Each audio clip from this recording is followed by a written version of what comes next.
नमस्कार, छत्तीसगढ़ कौशल्य भूमि में स्वागत है आपका। मैं हूं आपके साथ प्रियंका मिश्रा। बुलेटिन की करेंगे शुरुआत। छत्तीसगढ़ के मुख्यमंत्री विष्णुदेव साय ने पार्टी के घोषणा पत्र संकल्प पत्र पर कहा है कि इस संकल्प पत्र में देश के हर वर्ग को लाभ मिले इसका प्रावधान किया गया है। साथ ही साथ 15 नवंबर को बिरसा मुंडा की जयंती को पार्टी गौरव दिवस के रूप में मनाने के लिए वचनबद्ध है।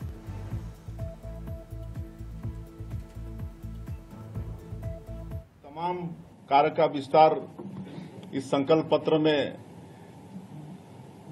प्रावधान किया गया है, जिससे देश के हर वर्गों को लाभ मिले। आदिवासियों के सम्मान बढ़ाने का हमेशा पार्टी ने चिंता किया है और बिरसा मुंडा जी की जो जयंती है 15 नवंबर, उसको गौरव दिवस के रूप में पार्टी मनाने के लिए वचनबद्ध है।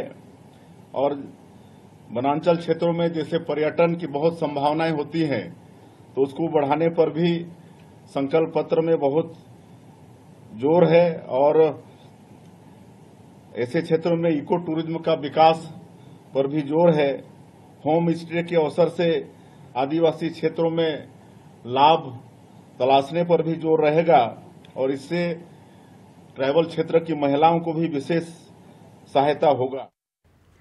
रायपुर में बीजेपी के संकल्प पत्र पर कांग्रेस सांसद राहुल गांधी की टिप्पणी। छत्तीसगढ़ के उप मुख्यमंत्री अरुण साव ने पलटवार करते हुए कहा है कि यह आम लोगों के जीवन में परिवर्तन लाने वाला घोषणा पत्र है। युवाओं को, महिलाओं को, गरीबों को और किसानों को ध्यान में रखते हुए संकल्प पत्र को लाया गया है। आज राहुल गांधी और कांग्रेस मुद्दा विहीन है। जिन मुद्दों को राहुल गांधी उठा रहे हैं उन मुद्दों के लिए उन्होंने कभी कुछ नहीं किया। भारतीय जनता पार्टी का संकल्प पत्र आया है। ये विकसित भारत का संकल्प पत्र है।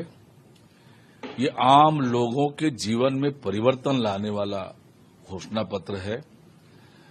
और न केवल इस घोषणा पत्र में युवाओं को, महिलाओं को, गरीबों को और किसानों को ध्यान में रखकर इन चार वर्ग को केंद्र में रखकर यह संकल्प पत्र लाया गया है।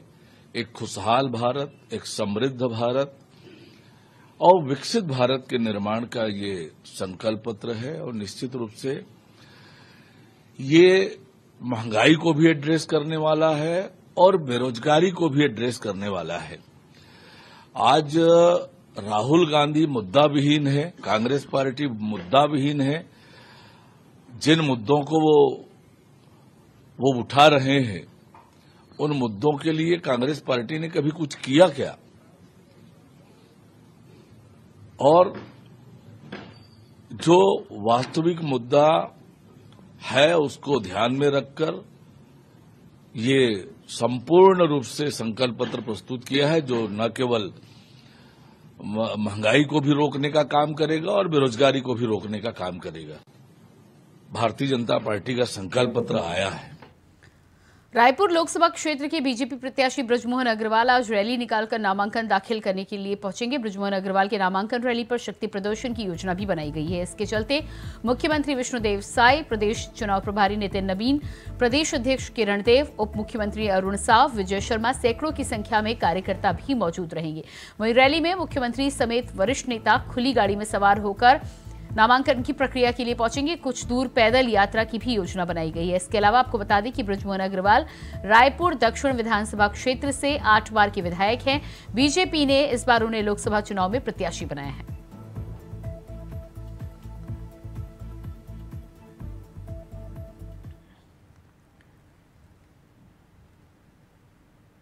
प्रदेश के पूर्व डिप्टी सीएम टीएस सिंहदेव आज बलरामपुर दौरे पर रहे। उन्होंने कांग्रेस भवन में संवाद कार्यक्रम के तहत कार्यकर्ताओं को संबोधित किया और संवाद कार्यक्रम से कार्यकर्ता और प्रत्याशी के बीच प्रचार बढ़ाया। वहीं टीएस सिंहदेव ने वित्त मंत्री निर्मला सीतारमण के पति का जिक्र करते हुए आरोप लगाया कि इलेक्टोरल बॉन्ड के जरिए देश में बहुत बड़ी गड़बड़ी की गई है। घाटे में चल रही कंपनियों से बीजेपी ने चंदा लिया है। वहीं कांग्रेस का दामन छोड़कर बीजेपी में शामिल हो रहे कार्यकर्ताओं को टीएस सिंहदेव ने नसीहत देते हुए कहा है कि चुनाव सर पर हैं और जो लोग दल बदल कर रहे हैं, जो राजनीतिक परंपरा का हिस्सा नहीं है।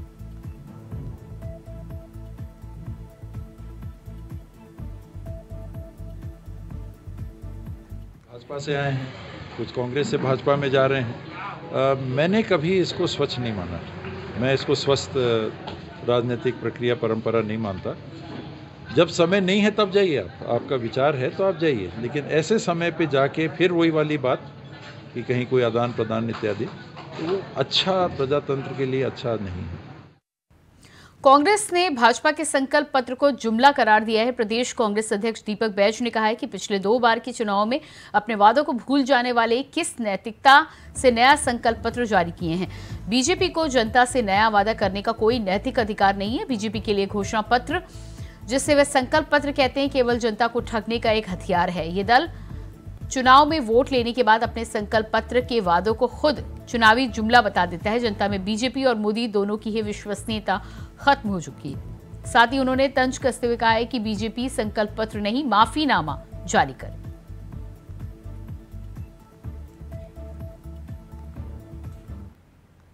भाजपा का संकल्प पत्र झूठ का पुलिंदा है। किस नैतिकता के आधार पर भारतीय जनता पार्टी घोषणा पत्र जारी कर रहा है, ये पहले बताए।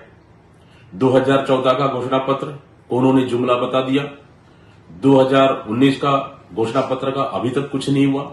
मतलब कुल मिला के 2014 और 19 के घोषणा पत्रों का उन्होंने सीधे सीधे जुमला और झूठे वादे उन्होंने करार दिया।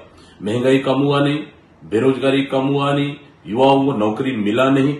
तो आखिर किस मुद्दों को लेकर भारतीय जनता पार्टी जनता के बीच में जाएगी?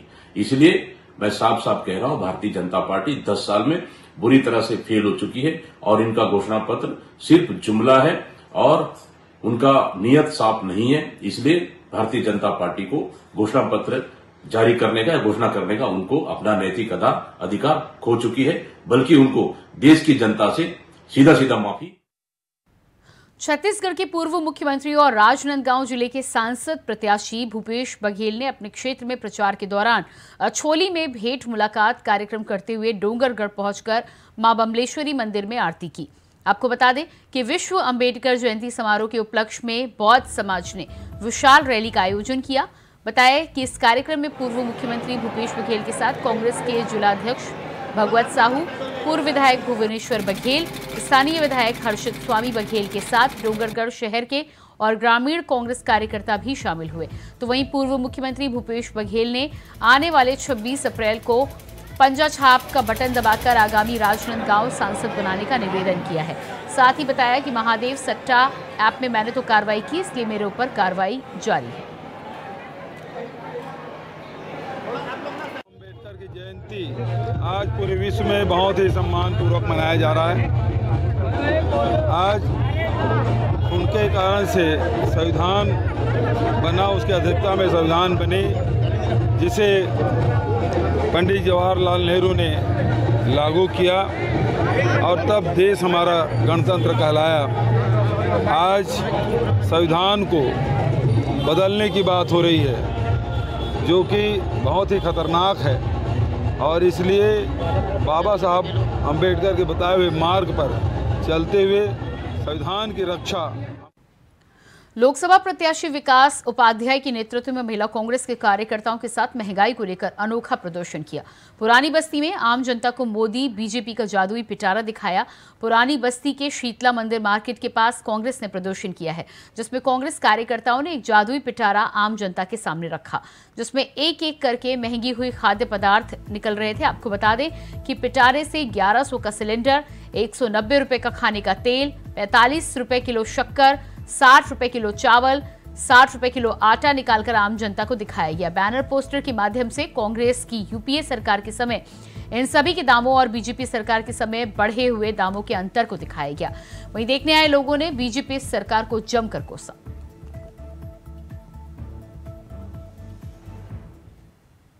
इतनी महंगाई है, जो कि मोदी सरकार का महंगाई का पिटारा हम लेके आज आए हैं।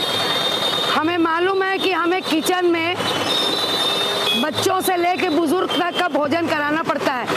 उस बजट में हम महंगाई के मार से हमारी कमर टूट गई है।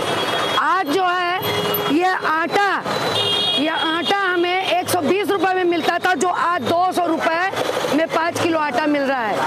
हमारे को ये रसोई गैस 400 में मिलता था, तो आज 950 1000 में मिल रहा है। अभी चुनाव के समय उन्होंने 100 रुपए कम किया। क्यों भाई, पहले से क्यों कम नहीं किया?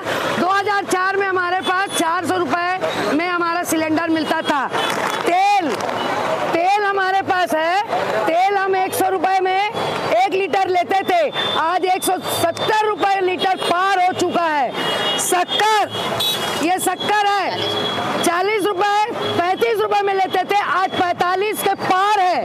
तो हम बहने इस पिटारा में लेके आए हैं असली जादूगर, भाजपा का, मोदी सरकार का लेके आए हैं कि इस महंगाई को हमको हटाना है, महंगाई को कम कराना है और बीजेपी सरकार के जो मोदी है उसको हटाना।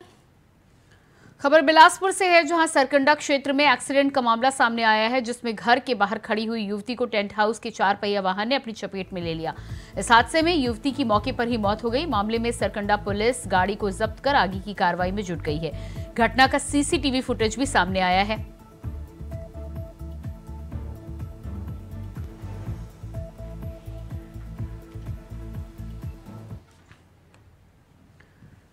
अगली खबर बलरामपुर से सामने आ रही है, जहां एक हाथी ने किसान का घर तोड़ दिया। वहीं घर में सो रहे लोग डर कर अपनी जान बचाकर भागे। हाथियों के आतंक से ग्रामीणों में दहशत व्याप्त है। आपको बता दें कि गेहूं की फसल को हाथी ने नुकसान पहुंचाया था।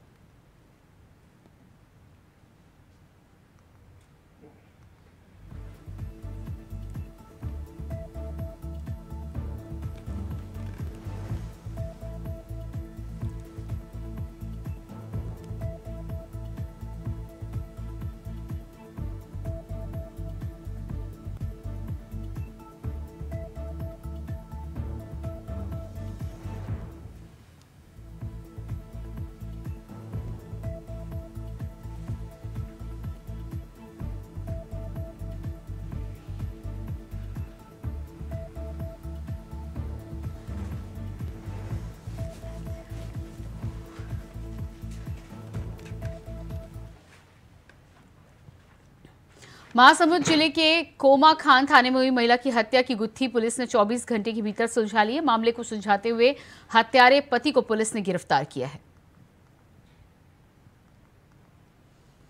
तो पति ने पत्नी की हत्या की थी, हत्यारे पति को पुलिस ने गिरफ्तार किया है। इस पूरे मामले में पुलिस ने छानबीन करने के बाद पति को गिरफ्तार किया है।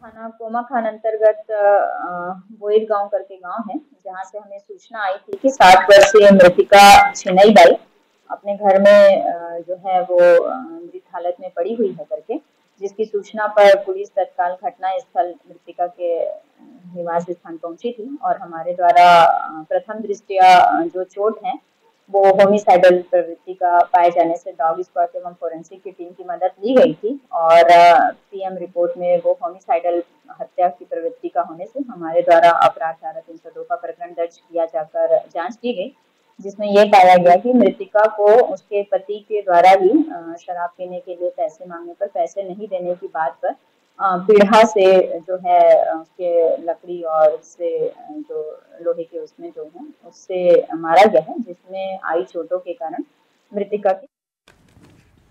देश भर में लोकसभा चुनाव को लेकर तैयारियां अब जोरों से चल रही हैं। वहीं चुनाव को लेकर प्रत्याशियों का लोगों के बीच पहुंचने का सिलसिला भी तेज हो चुका है। इसी बीच अब दिल्ली की उत्तर पश्चिम लोकसभा से कांग्रेस ने भी अपने उम्मीदवार के नाम की घोषणा कर दी है। कांग्रेस ने लोकसभा सीट से बीजेपी से पूर्व में सांसद रहे, वर्तमान में कांग्रेस के बड़े नेताओं में शुमार उदित राज को चुनावी मैदान में उतारा है, जिसको लेकर चुनावी सरगर्मियां भी तेज हो चुकी हैं। बता दें कि उत्तर पश्चिम लोकसभा चुनाव मैदान में कांग्रेस से उदित राज और बीजेपी से योगेंद्र चंदोलिया आमने सामने हैं। उदित राज को कांग्रेस का उम्मीदवार घोषित होने के बाद बीजेपी के प्रत्याशी योगेंद्र चंदोलिया ने निशाना साधते हुए कहा है कि उन्हें कांग्रेस के ही लोग वोट नहीं देंगे। मुझे लगता है देश की जनता पीएम मोदी से प्यार करती है और जगह जगह मैं जा रहा हूं, जो प्यार मोदी जी के कारण मुझे मिल रहा है।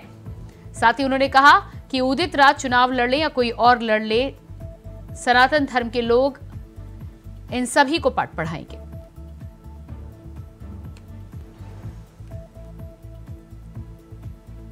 सनातन धर्म के लोग बैठे हैं। जब नवरात्र होते हैं तो दुर्गा की उपासना करते हैं, मंगलवार को हनुमान जी की उपासना करते हैं,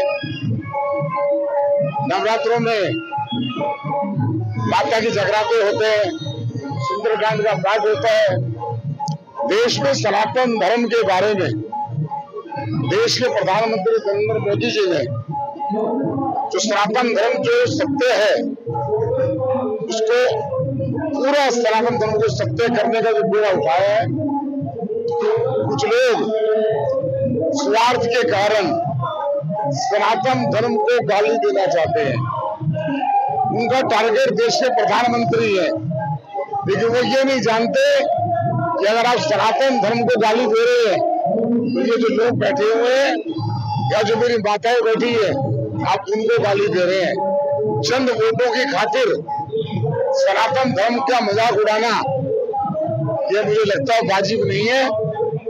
और उत्तर पश्चिम लोकसभा की जनता जो सनातन धर्म को के बारे में उल्टा पुल्टा बोलने का काम करते हैं। मुख्यमंत्री योगी आदित्यनाथ ने बीजेपी के संकल्प पत्र को लेकर प्रेस कॉन्फ्रेंस की, जहां योगी ने नारा दिया 80 बनेगा आधार, एनडीए 400 पार। एक बार फिर मोदी सरकार। वहीं उन्होंने ये भी कहा कि संकल्प पत्र नए भारत श्रेष्ठ भारत का ब्लूप्रिंट है और कहा कि गांव, गरीब, महिलाओं, किसानों पर फोकस किया गया है। साथ ही उन्होंने कहा कि गरीबों के लिए पीएम सूर्य घर मुफ्त बिजली योजना पर काम होगा। बिजली का बिल जीरो करने का संकल्प भी है।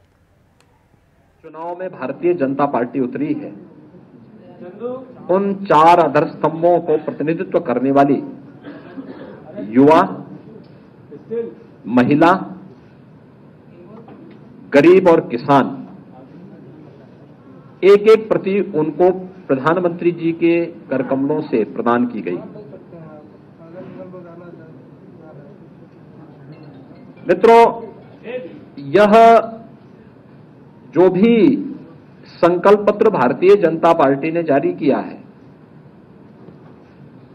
आज भारतीय जनता पार्टी केवल एक राजनीतिक दल मात्र नहीं, बल्कि भारत की मिशन को विजन मान करके,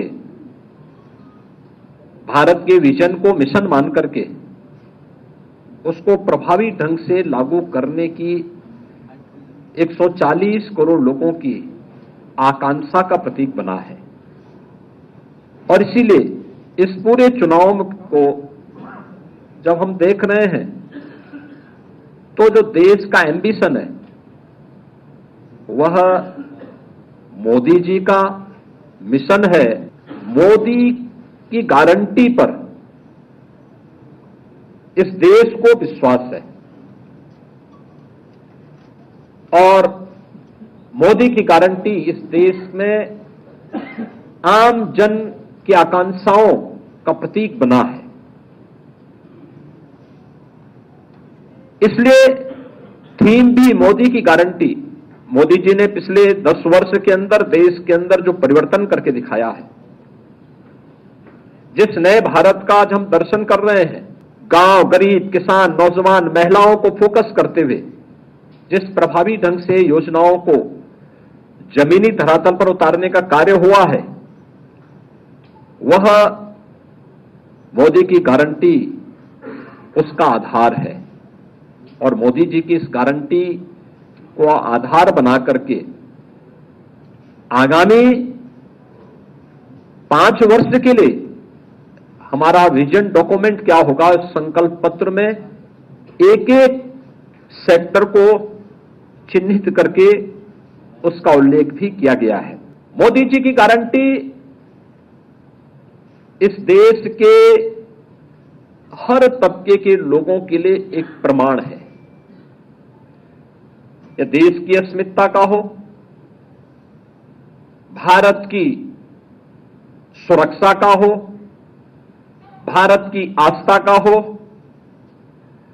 भारत की अर्थव्यवस्था के संरक्षण और संवर्धन, इन सभी को लेकर के मोदी जी की गारंटी इस संकल्प पत्र का आधार बना है।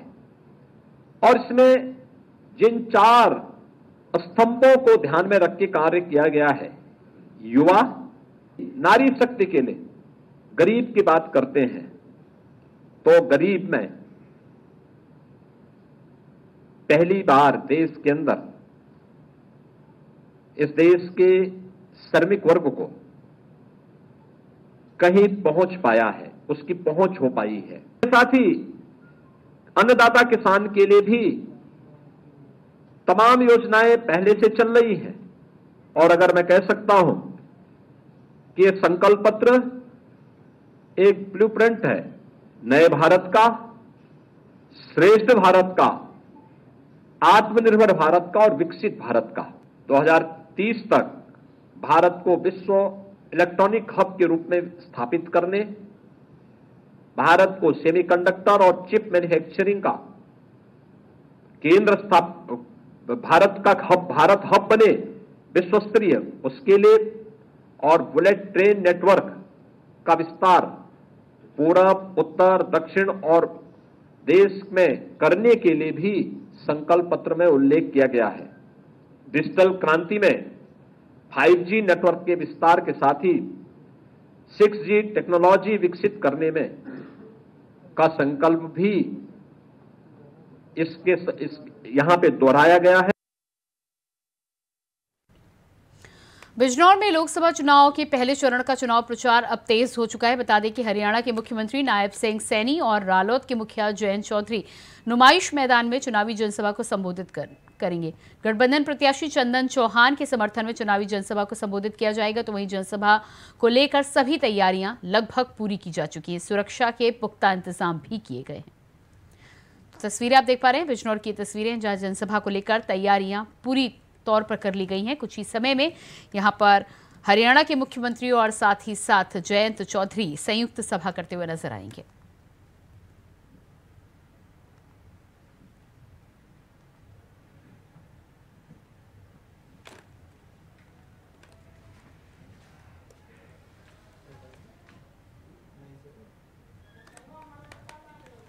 और इसी के साथ फिलहाल इस बुलेटिन में इतनी खबरों के लिए बने रहिए इंडिया वॉइस के साथ। नमस्कार।